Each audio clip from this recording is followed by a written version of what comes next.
Good evening.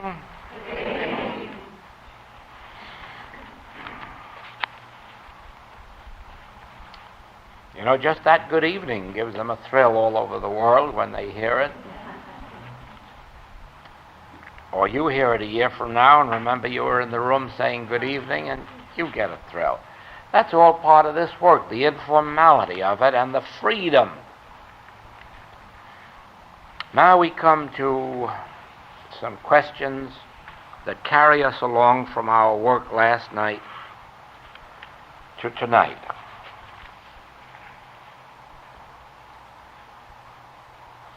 How can I experience myself more and more as spirit without getting into the mental plane? See how that follows up that last question. Without getting into the mental plane. Well, you can see from what I've said that hypnotism isn't going to get you out of the mental plane, or suggestive therapy isn't going to. And so, the one thing that will bring the greatest experience, the revelation of one's own identity, is reading or hearing and then pondering. I call this contemplative meditation. When you take a statement of truth, whether it's a scriptural passage or some other principle of the infinite way, and take it into your meditation and ponder it, contemplate it. For instance, in this manner.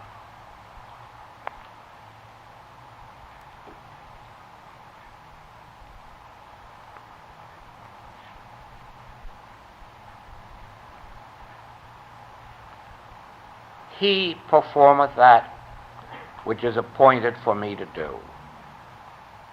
He perfecteth that which concerneth me. Who is this he? What is this he? He perfecteth, he performeth.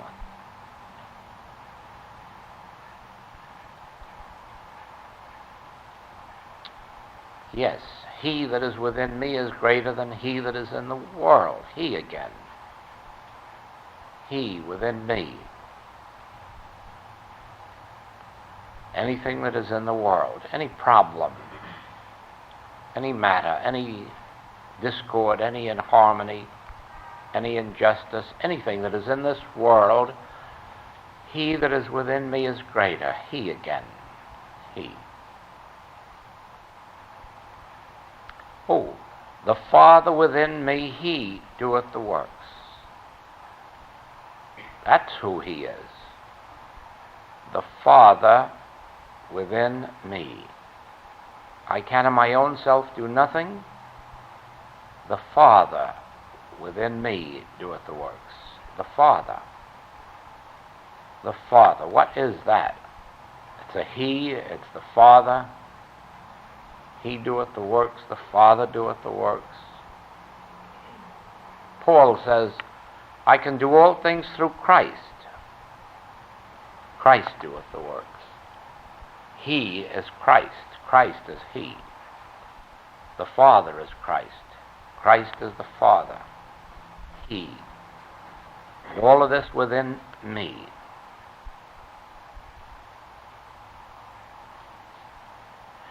Father, Father, Father. Not a male parent, but Father.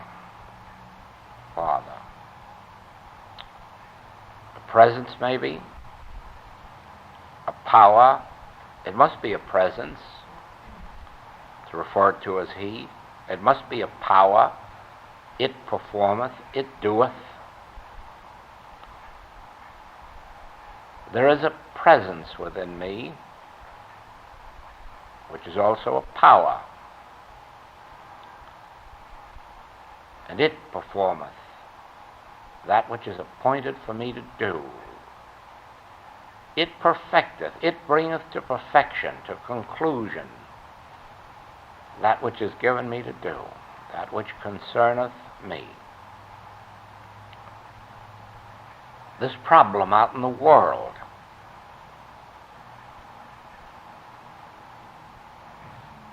I can of my own self do nothing. It, the Father within, the power within, the presence within, it performeth that. You see, as I contemplate a statement of that kind along this way, in this manner, and continue it, all of a sudden a release comes within, a feeling, oh, that's true, there is a He, there is a Father within, I can rest. The responsibility, there it goes, the government is not on my shoulder, the government is on His shoulder. And all of a sudden I find it possible to relax, to rest, to let go, and to let it take over. It performeth. I can do all things through Christ. I live, yet not I, Christ liveth. Christ performs through me. I can of my own self do nothing, the Father doeth this thing.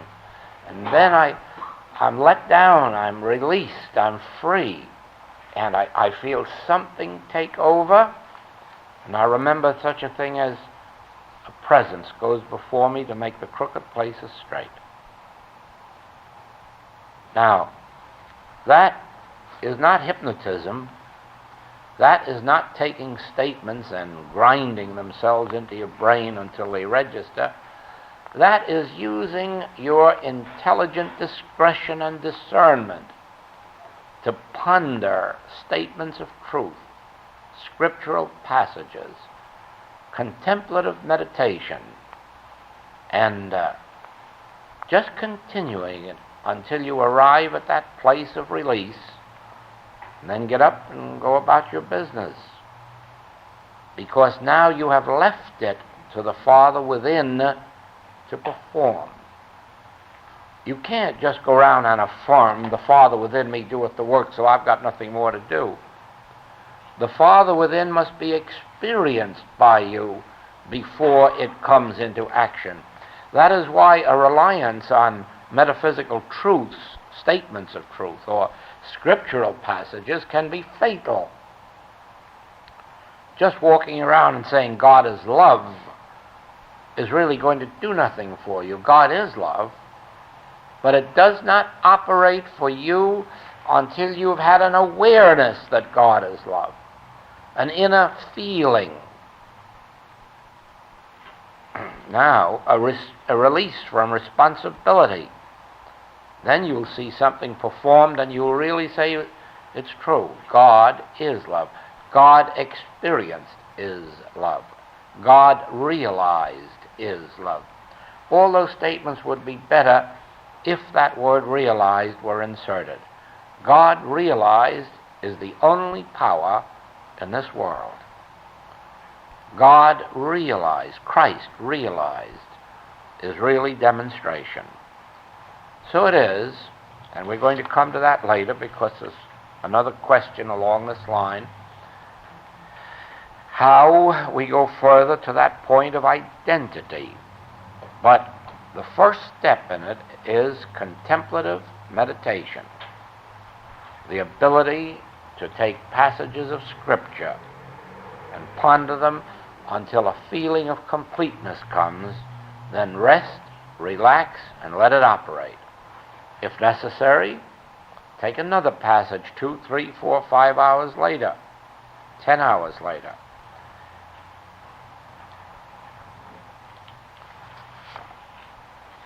Jesus, in a state of transfiguration, speaking to Moses and Elias.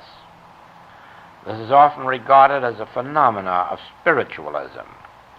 I know that it is not so, but an elevation of consciousness. Please tell us something about it.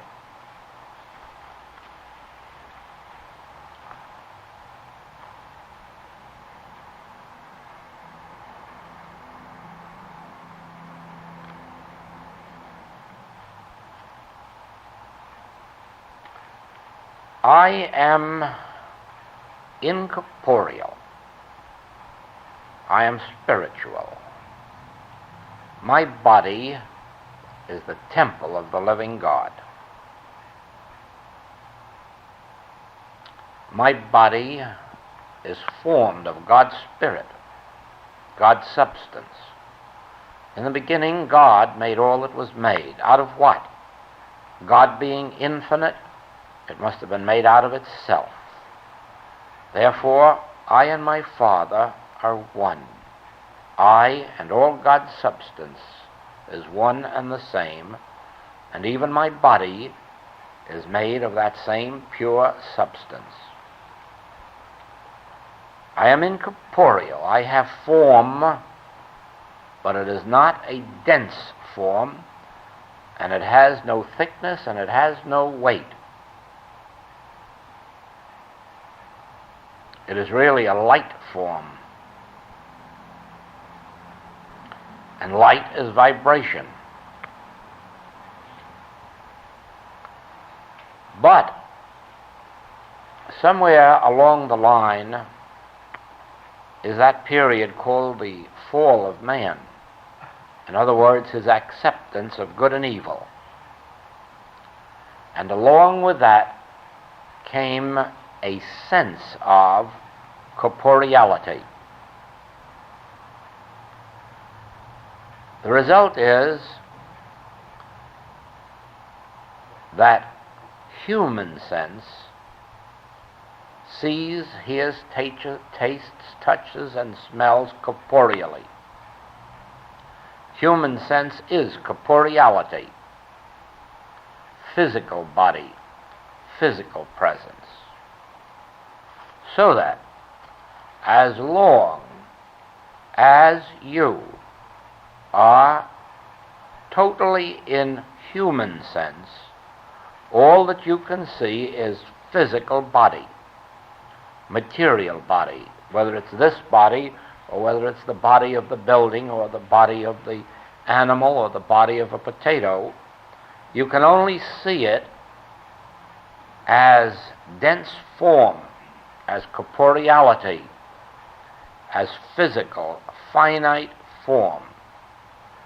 And you never will, in human sense, see it in any other way. Now, you have come to a spiritual awareness, or some measure of it, and you're on your way to a greater measure of it. And as you unfold spiritually, you will find that you are not quite as cognizant of physical form as you were before. In other words, in meeting people, you do not quickly note their bodies or their clothing. Oh, eventually, because there's enough human sense left in all of us, we do. But your first thing is, I believe I'm right in saying this, the first thing is you note the eyes. That's about the first thing. As you are elevated on the spiritual plane, you note a person's eyes, because they themselves are behind those eyes. You'll never find a person in their body. You'll never find a person in their feet or in their legs or in their head. So there's no use of looking there if you're looking for person. In dense materiality, you'd look at the physical form for a thrill. And the more dense the material world you're living in, the greater thrill you'd get out of whatever your idea of physical beauty is. But as you leave that level, which is really the animal level,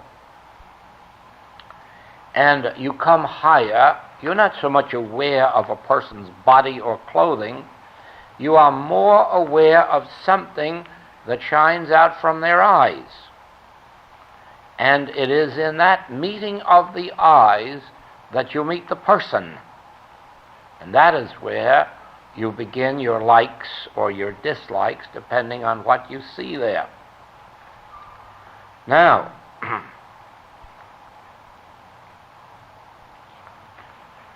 the further you go in spiritual development, the less awareness you have of outlined physical form, and you begin to perceive other forms of beauty.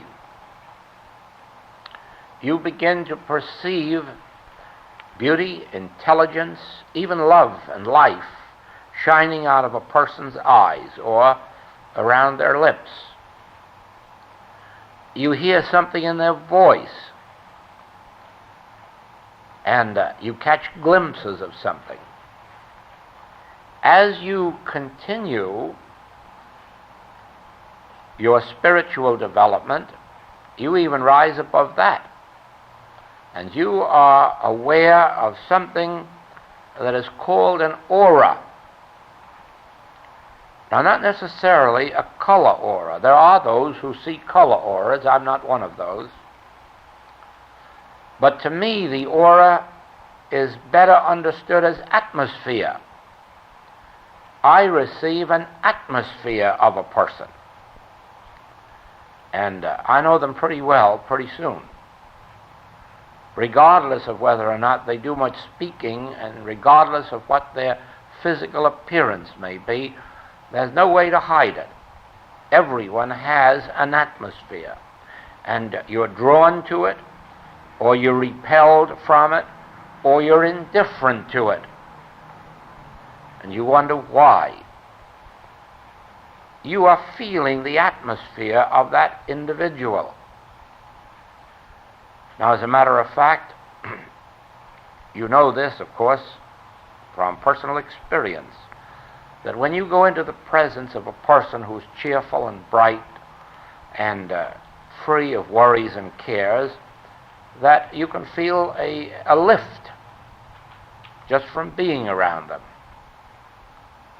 On the other hand, you know right well that when you come in contact with someone that is worried, fearful, sick, you feel the depression, you're let down. In much the same way, when you come in contact with people, you can feel whether they're just good humans or whether there is spiritual development. You can just feel that. There's something there that tells you. And they can't tell it to you, because if they do, that's a denial of it. But you can tell it. You can feel it. You're attracted to it. You're drawn to it. If you yourself are on the spiritual path, you can feel spirituality 100 miles away. You don't have to meet the person. All you have to do is receive a letter from him and feel it. Now, keep carrying that further, and you will find that you will reach a height at certain times, only in times of high elevation, when, if you are brought into the presence of a spiritually illumined person, their entire body will disappear and nothing will be left in that place but a light. It will either be a light around their body with the body invisible, or the entire body will be a body of light. It's a momentary thing. It doesn't last too long, but it happens. Nobody can say to you, I am spiritual and my body is light, and then you look and see it so. No. Even when an individual has attained the place where they are a body of light, you cannot see it until you yourself have attained that degree that makes it possible for you to witness what is there. That is the story of the Transfiguration. Jesus at this stage of which we're speaking, was no longer a man. He had been a man. But his spiritual development continued and continued until he became the way, the truth, the life. And that's not corporeal. That is incorporeal and wholly spiritual. He was the bread of life, the wine, the water, the meat. He was the substance of being. He was the truth. But of course, as far as the people out here, he was still walking around in that which the universal human mind interprets as human form. Now, in a moment of illumination, when he was probably trying to awaken the disciples to what was going on, he couldn't come out and say, "Can't you see that I'm not a man, I'm a spirit? Can't you see I'm not a messenger any longer, I'm a message?" He couldn't say that. But evidently something was taking place between them, and he was trying to dig it out of them and make them say it. And so finally he said, "Whom do men say that I am?" Well, so-and-so and so-and-so, a reincarnation of this one or that one. "Whom do ye say that I am?" Think of the difference in those two statements. Who do men say that I am? In other words, he was beginning to tell them that they weren't men. They're disciples. "Whom do ye say that I am?" And then Peter wakes up. "Thou art the Christ, the Son of God." Well, it took a long time to drag that out of him. But now it's out in the open. I suppose some of the disciples fought about that. Probably that is why Judas decided that this fellow is getting too big. We'll have to do away with him. Getting too important. Because Judas couldn't see him as he is. So at this experience of the transfiguration, he has with him the highest of his disciples, the most developed spiritually. And he's probably not talking to them, he's probably meditating. He doesn't go up there for conversation, and they're too far advanced to be taught some more of the letter of truth. So they go up there only for inspiration. They go up there for meditation. They go up there for illumination. And as he meditates, he goes deeper and deeper and deeper within himself until he is so far in the spirit that the fullness of his light body, spiritual body, is made evident. But by that time, he has raised his disciples through his meditation that extra notch that was necessary, so that human sense was dead. They had died daily to their final death. Now they look out and they behold him as he is. Now they are satisfied with that likeness. Now they behold him as he is. Now, every practitioner who has ever worked spiritually, or who has even used mental argument but been lifted up to a place just above mental argument, where mental argument stops and quietness begins, every such practitioner has witnessed something like this, even though they may not have known it. In other words, they may have been declaring truth to themselves about someone or some situation, and all of a sudden they lost track of the person and the condition in their declaration of truth about God and law, spiritual man, the Son of God.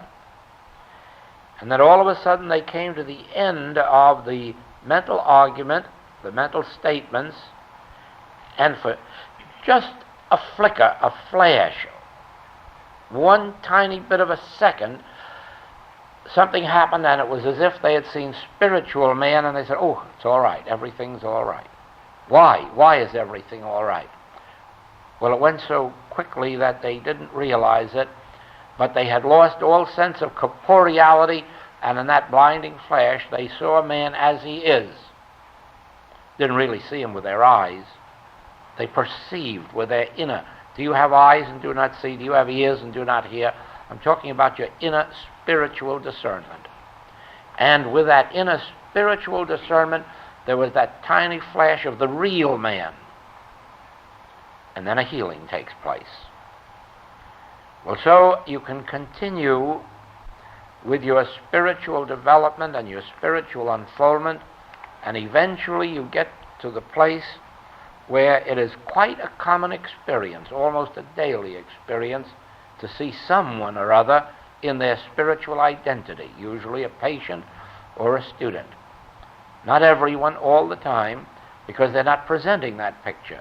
But every once in a while, you do catch a glimpse of spiritual man, and sometimes even spiritual form. And it even comes to some people in their sleep, that they become just momentarily aware of that flash of light and recognize that they have seen man as he is. So it is. There are two parts to the Transfiguration. And the Transfiguration is not an experience of 2,000 years ago. It is a continuing experience that began before the world began and will continue unto the end of the world. It is the experience in which individuals so lift themselves above the animal state that they get into their mental state, where they live more in the mind than they do in the body. They live more with thoughts than they do with sensation. They live more with music, art, literature, than they do with corporeality. And even with music, art, and literature, they're less aware of the corporeal form and more aware of what's shining through that form. And so you go step by step into the spiritual awareness until everything about you becomes refined. You're at that stage where you cannot indulge nasty stories, jokes, sights. You're at that stage where the grosser things of life are unpleasant. Alcohol drops away, tobacco drops away, card playing drops away, or gambling. All of these things that humanly were pastimes or harmless things in and of themselves now just become of no consideration or concern. They drop away entirely, and you're living up here. And you keep on living up here until you're way out above the top of your head. And by that time, you have attained some measure of your spiritual body. And then it only remains for somebody spiritually illumined to come along and see it. And they don't see it as a continuing thing or continuous thing, but they see it occasionally. They see it when they themselves are lifted in the light. Thus we have transfiguration, and we have it here, and we have it now. It's available for all to see who have eyes. Moses had been initiated in all the secrets of occultism at the court of the pharaohs. That's the mental plane. When he returned to Egypt after his revelation of I am that, how did he do his works? Stick into the serpent and so forth. usually regarded as phenomena of hypnotism.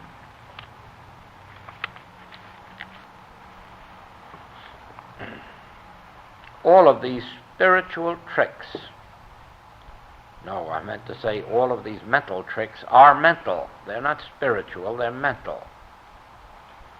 Even when they're used by spiritually minded men, they're still mental. And they play a part in the life of every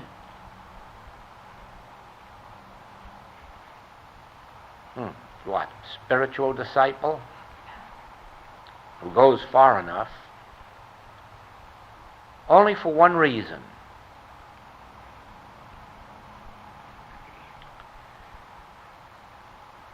In our humanhood, the body controls us, and we are subject to its whims. When it has a little pain, it tells us so, and that makes us feel sick. And it tells us when it has pleasure. It tells us when it's cold. It tells us when it's hot. And we don't seem able to do anything about it but change the outer conditions to make it happy. As we rise into the mental plane, the body does not have that much control over us, and usually we can tell it how to act and how to perform. And we realize now that heat and cold are not properties of the body. Heat and cold are properties of the mind. The body can't tell when it's hot or cold. The body doesn't know whether it's alive or dead. The mind of man does, and therefore the mind can be trained to reach that point of development where, regardless of how cold the body is, the mind doesn't feel it. Regardless of how much heat is placed around the body, the mind doesn't feel it.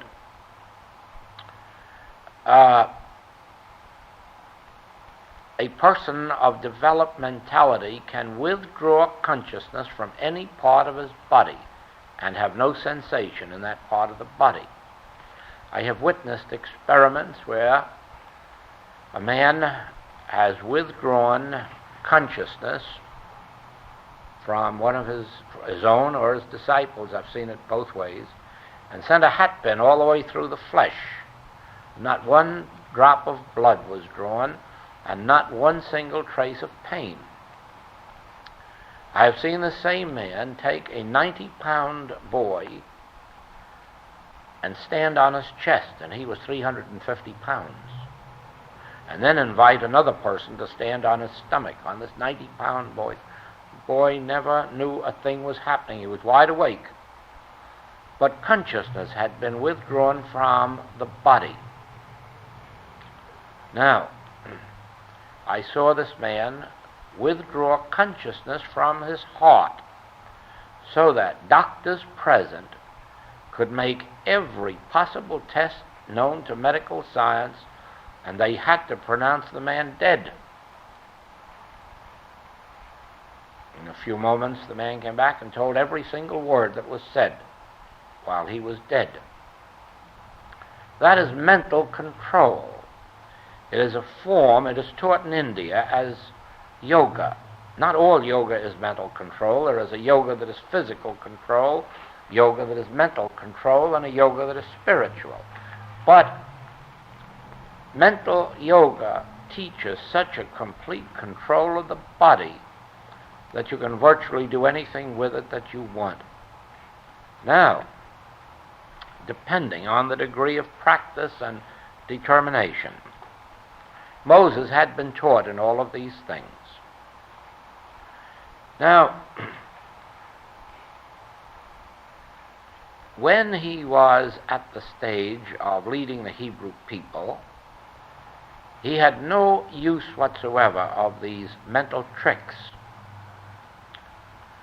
But how do we know that in the presence of the king, the emperor, Pharaoh, and all his magicians, that he didn't feel himself called upon to prove to them in their own language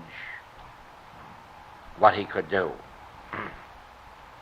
I remember an experience of that kind in New York when Father Divine was arrested because they found that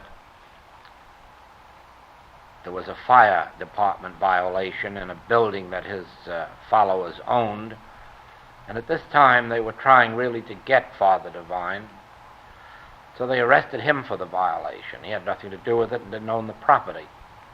But he went to court, and the judge, in his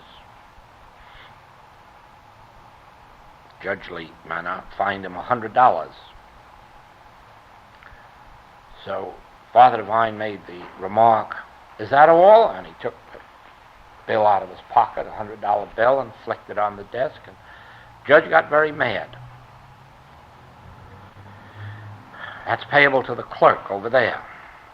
And I don't like your manner. Fining you $500. He reached in his pocket, threw $500 out there, and he said, "Those are only numbers, Your Honor." The judge got mad and fined him $500 more. He reached in and he says, "Your Honor, you can keep this up all day long, you know." He says, "I manufacture these."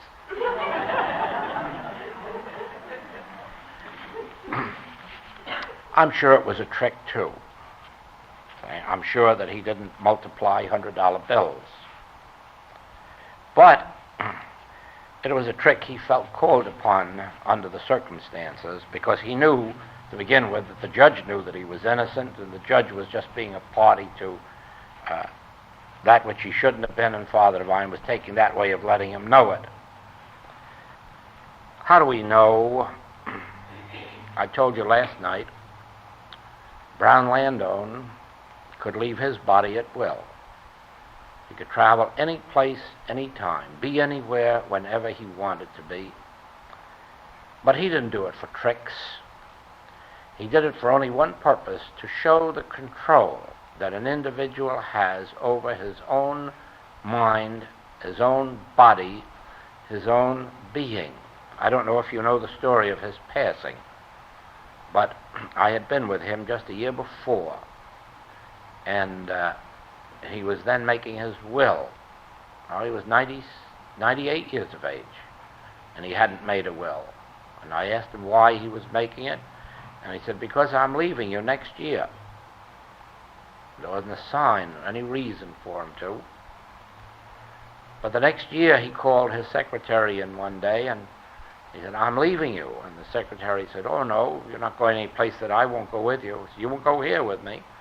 And he sat down on this seat, and he closed his eyes, and he left. And that was the way he went at 99 years of age.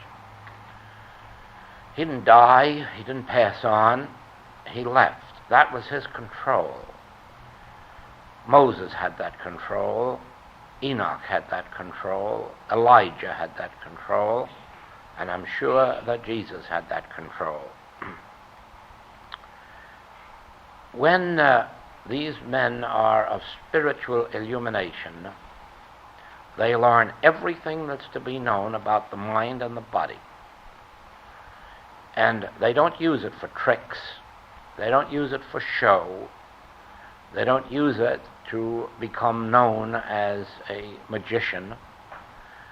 But if there is an occasion when they need to use it either for their own sake, secretly or sacredly, privately, for some demonstration of dominion, they can. Or if there is some place where they feel the necessity of using it in public, they will. But ordinarily, those of spiritual illumination do not do those things. You know, Jesus did it in the case of the fig tree. And you can't be spiritually developed without understanding the action of the mind and of the body and why these things take place. And then it's only a matter of whether or not you want to give a little time to practicing them, to perfect yourself in them, merely for the proof that it can be done, and then usually forget about it for the rest of time. And so it is more than likely that Moses was using what he knew for the purpose of convincing the court of his powers, and that he had greater powers than the court magicians, or it may have some other explanation, but that is the one, and that's the way I see it. You remember they claim that he could not get into the promised land because he used one of those magical tricks. See? And but be assured of this: the spiritually illumined know the action of the mind. That's why they know so much about people. Please talk about the mystics, their passing on, and so forth.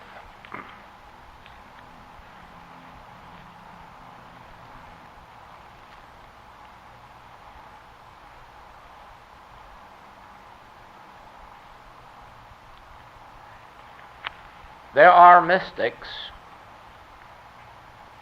or perhaps I should say first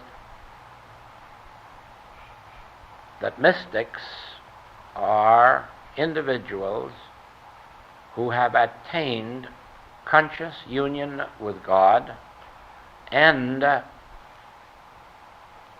if they really are mystics, can attain it almost at will. Not completely so. It isn't a matter of human willpower, but almost at will. Or let us say this, that if it isn't a matter of will, it happens frequently. Now, there are many people who have mystical experiences, but they are not mystics. In Dr. Buck's book, you will read about dozens of people who had mystical experiences, but not one of them were mystics.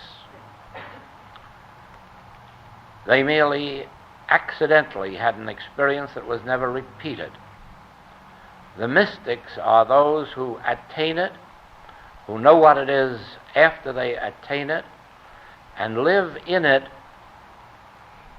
almost all of their time in some measure, and in the fullness of it at frequent periods. The fullness of the mystical experience is conscious union with God.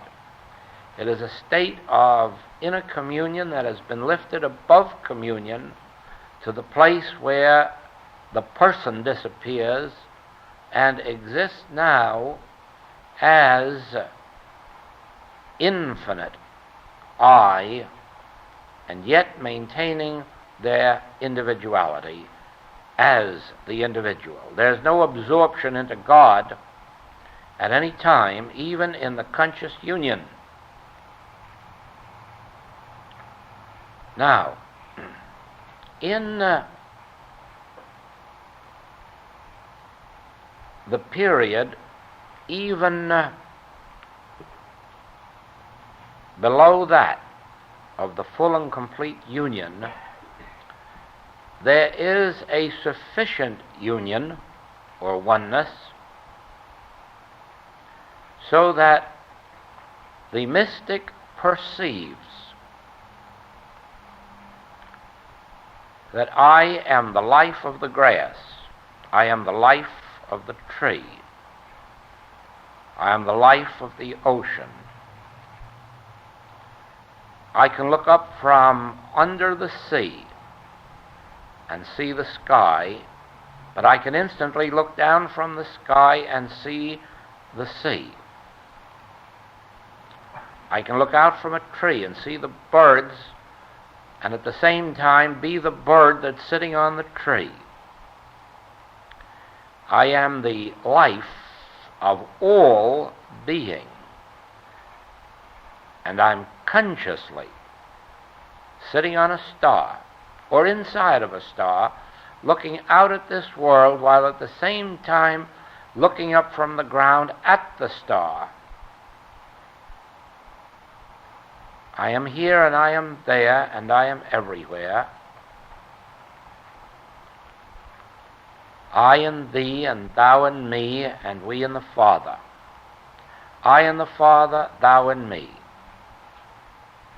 I in thee, and in the Father, for we are one.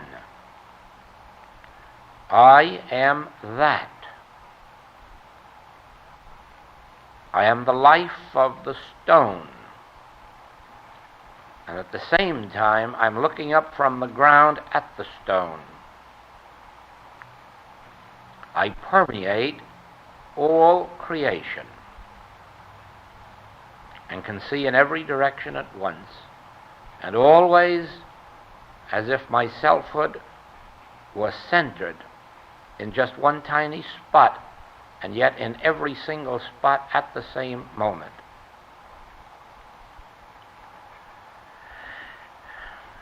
I am the life of every person around me. I am the mind and I am the law. I am the power of grace unto them. I am the way and I am the truth and I am the life.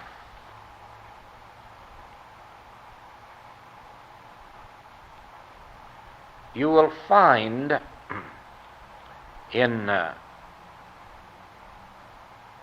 Leaves of Grass by Walt Whitman every single one of those ideas stated, if not in those words, so close to those words as to be almost a quotation. But in the Oxford Book of English Mystical Verse, you will find the same passages by 40 or 50 different English mystical writers. Not all of them full and complete mystics, but every one of them had mystical experiences, and some of them were mystics. One of those poems in there is about a girl named Rabba. And she went on one of those missions to Mecca, trips to Mecca,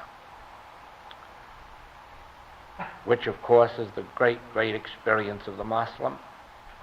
Once they have made that trip, of course, they have a different title than all other people to show that they are set aside. They have been to Mecca. Pilgrimages, they're called. And so she had made this pilgrimage to Mecca, and it was a long distance. They had to walk over mountains and valleys, across streams. Hard, difficult journey of many, many days and nights. Cold at night and hot in the day. And they all arrived in Mecca, worn out, weary. All of the throng of those on this pilgrimage pushed forward to get right to Mecca, while this girl hung back. And she began to meditate and ponder. And all of a sudden, she asked God's forgiveness, that she had made all of this trip to Mecca to find the God that had already found her so long before. See that? Realization. People are searching for God. They go to Mecca, and as you well know, they go to other cities too. And they hope to find God. They go around the world seeking the Holy Grail, nothing more than a symbol of God, of completeness, perfection. But it always winds up the same way. When they're weary, when they're tired, when they realize that they've worn out their clothing, their money, and everything else, and they sink back on the ground as weary as that girl was, then comes the realization, there it is, hanging on a tree right behind me.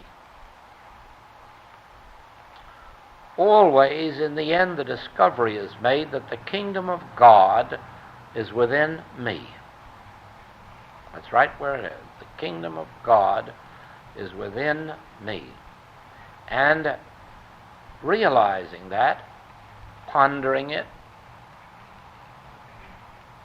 almost understanding it, step by step is taken along both the mental and spiritual path until one day illumination comes. Everything drops away. The light is there, and you realize, I am that. That which I am seeking, I am.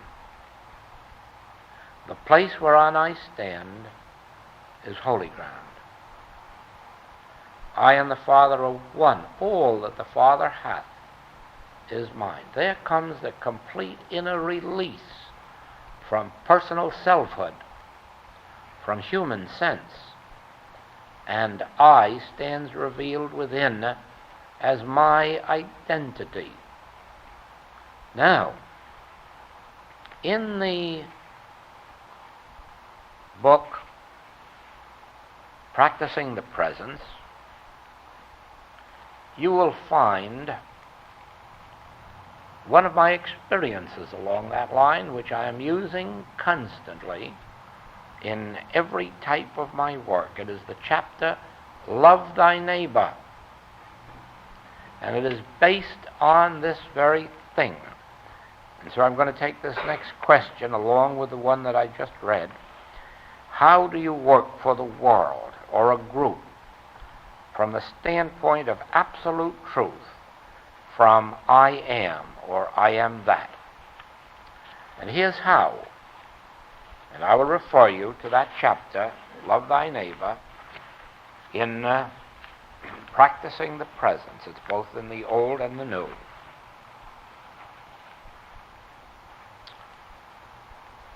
It says in there that if I wrong you, since there is only one self or one I, whom am I wronging? Who am I wronging? Myself. Because there's only one self, and I am that self. If I benefit you, who am I benefiting? Myself. Certainly. And then I take you to the 25th chapter of Matthew. When I was in prison, ye comforted me. You visited me. When I was sick, ye comforted me. When I was an hungered, ye fed me. When I was naked, ye clothed me. Master, when saw we thee in prison and visited thee? When saw we thee an hungered and fed thee? When saw we thee sick, and so forth? Inasmuch as ye have done it unto the least of these my brethren, ye have done it unto me. When I was in prison, ye did not visit me. When I was an hungered, ye did not feed me. When I was sick, ye did not, so forth and so on. Master, when saw we thee in prison and did not visit thee? When saw we thee an hungered and did not feed thee? Inasmuch as ye have not done it unto the least of these my brethren, ye have not done it unto me. Now, Christ, the Son of God, is my true selfhood. But that would be a horrible statement, except for the recognition that Christ, the Son of God, is your true selfhood. Therefore, my selfhood and your selfhood is one selfhood. I am in you, and you are in me, and we are in God. Now, every time I move a dollar bill from my pocketbook to yours, I'm transferring it from one pocket of mine into another of mine. For we are one self, one being, one household. Every time I deprive you, in any way, shape, manner, or form, of one single penny, I am robbing myself. It may take me a week, a month, or a year to find that out, but eventually I will find that every cent that I have obtained by deceit, I have stolen from my own pocket, and it will be missing for a long, long time. Therefore, in this chapter, it is revealed that the way of maintaining human relationships spiritually is to act always from the standpoint that I am you, and then only do unto you as I would be done by you. When the Master taught, and this had been taught, for at least 1,500 years before him, do unto others as you would have others do unto you, he wasn't giving advice. He was stating a law that you really had better do unto others as you would have others do unto you, or else. For in doing unto others you are doing unto yourself. And when you have fed others, you have fed yourself. When you have comforted others, you have comforted yourself. When you have healed others, you have healed yourself. For there is but one self, and I am he.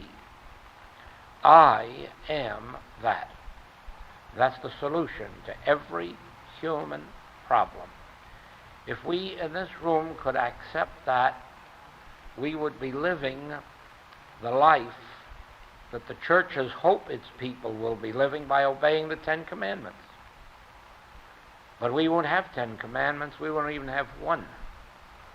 We will just have a mystical revelation that I am he. I am. But I am whether I am Joel or whether I am Bill or Mary. I am still he. I am that I am, even that I am sitting over there. And so I have to learn to conduct myself as if I were the I of you. And then be sure that I do unto you as I would do unto myself, for you are myself. Now I know this, not from reading about it.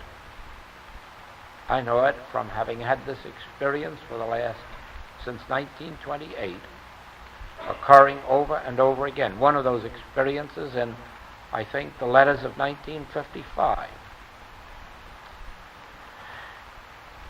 But I don't write of them too often, or speak of them too often, because it lends itself sometimes to people imagining that they're making a demonstration which they are not yet making. The wish becomes father to the thought. And so it is better for each one to attain the realization of their own accord, so as to be sure that they're not acting from suggestion.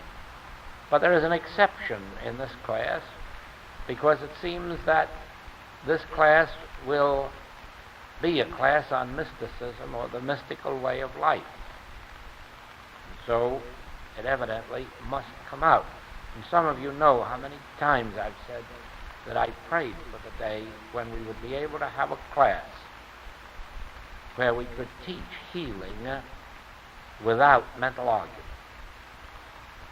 And you see, this is it. Because if I am you, I don't have to treat you. And I don't have to give you a treatment. I only have to know the truth about I. For the truth about I is the truth about I you, as well as I me. And the deeper your realization of this truth, the less you will have to project your thought out to a patient or a student. Now you will begin to understand why throughout the writings it says that I have never given a treatment to anybody, nor have I ever treated a disease. All treatment takes place within me, and the treatment is about God and spiritual creation and spiritual law. I only know the truth about God, about spiritual being, spiritual law, spiritual cause, spiritual activity, and never, never, never in my life has my thought gone out to a person called a patient or a student, or to a condition from which they were suffering. Never, never, never. When I close my eyes, I'm alone with God, and I'm communing with God, and I'm knowing the truth about God. For the truth that I know about God is the truth about you, for I and the Father are one. And that's a universal relationship. I and the Father are one. That includes you. Now, there is no thought transferred from me to you. There is no you that comes into my thought. And do you know why? Because the only you that I could be thinking about that has a name isn't you at all, it's a concept of you. And no matter what I would do to that concept of you,